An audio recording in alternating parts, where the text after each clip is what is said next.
Bismillahirrahmanirrahim. Assalamualaikum warahmatullahi wabarakatuh. Perkenalkan, nama saya Handriani dengan NIM 1057221133119.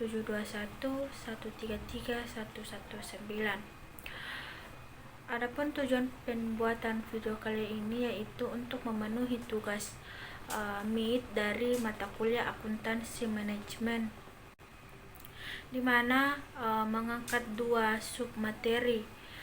Adapun materi yang saya angkat yaitu traditional costing dan responsibility accounting. Materi pertama yaitu traditional costing.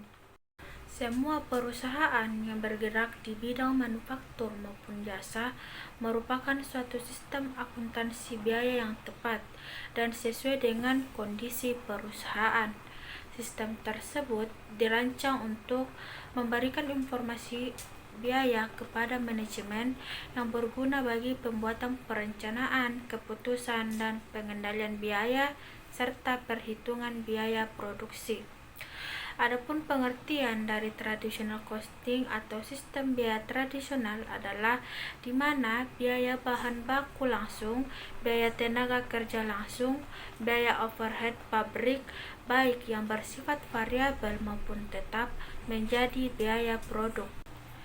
Sistem biaya tradisional menggunakan produk-produk dan volume produksi yang terkait merupakan penyebab timbulnya biaya. Dengan kata lain, sistem biaya tradisional membuat produk individual menjadi fokus dari sistem biaya.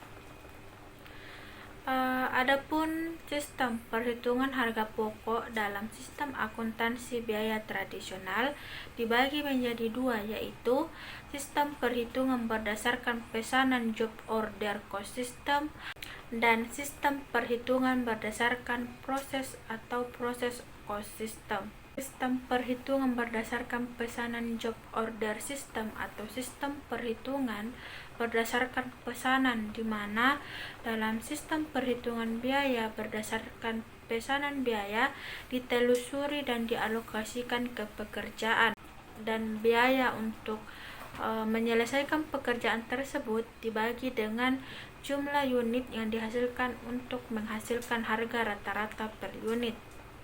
Sistem perhitungan biaya berdasarkan pesanan juga digunakan secara luas dalam perusahaan jasa seperti rumah sakit, kantor, konsultan hukum, studio film, kantor akuntan, agen iklan, atau toko reparasi. Selanjutnya yaitu sistem perhitungan berdasarkan proses atau cost system. Sistem perhitungan biaya berdasarkan proses, di mana sistem perhitungan biaya berdasarkan proses digunakan untuk industri yang memproduksi produk yang homogen secara terus-menerus, seperti batu bata, keping, jagung, konflik, atau kertas. Nah, penjelasan selanjutnya yaitu mengenai kelebihan dan kekurangan dari traditional costing. Untuk kelebihannya yaitu pertama, sistem perhitungan biaya tradisional mudah diterapkan karena sistem ini lebih sederhana, maka lebih mudah dimengerti oleh pekerja sehingga mudah diterapkan.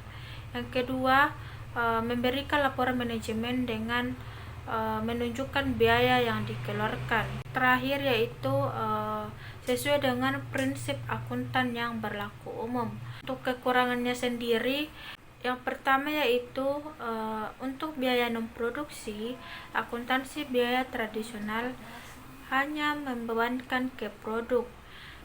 Beban penjualan umum dan administrasi diperlakukan sebagai beban periodik dan tidak dibebankan ke produk.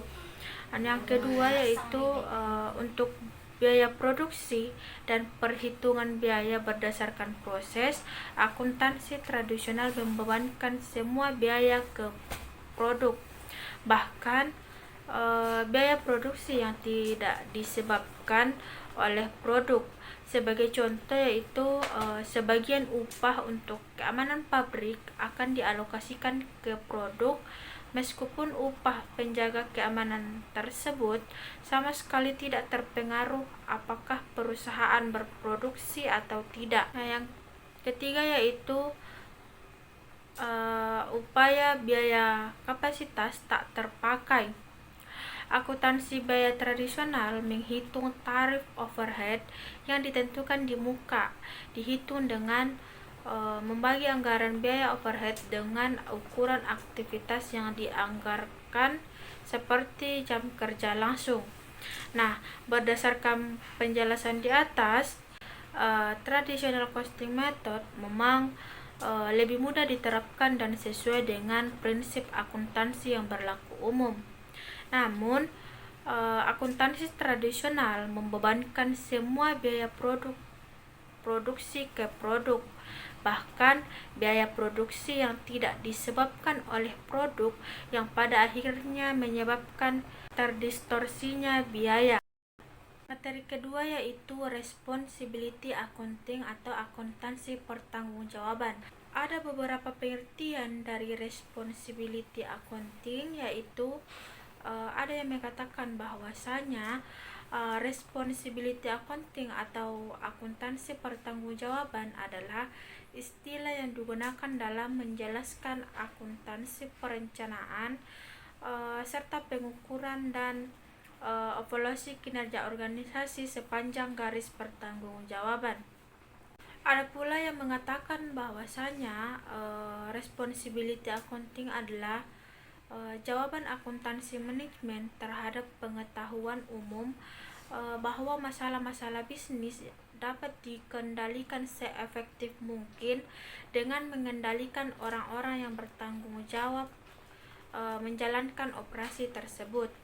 Nah, pendapat terakhir yaitu menjelaskan bahwasanya responsibility accounting adalah komponen yang penting dari sistem pengendalian keseluruhan di suatu perusahaan. Dari penjelasan di atas, kesimpulan yang dapat saya tarik yaitu responsibility accounting adalah suatu hal yang memiliki komponen bagi kehidupan, terutama di perusahaan, di mana responsibility accounting ini dapat digunakan dalam perencanaan, pengukuran evaluasi, dan juga dapat jadi jawaban terhadap pengetahuan umum mengenai masalah-masalah bisnis, serta dapat juga mengendalikan dan bertanggung jawab dalam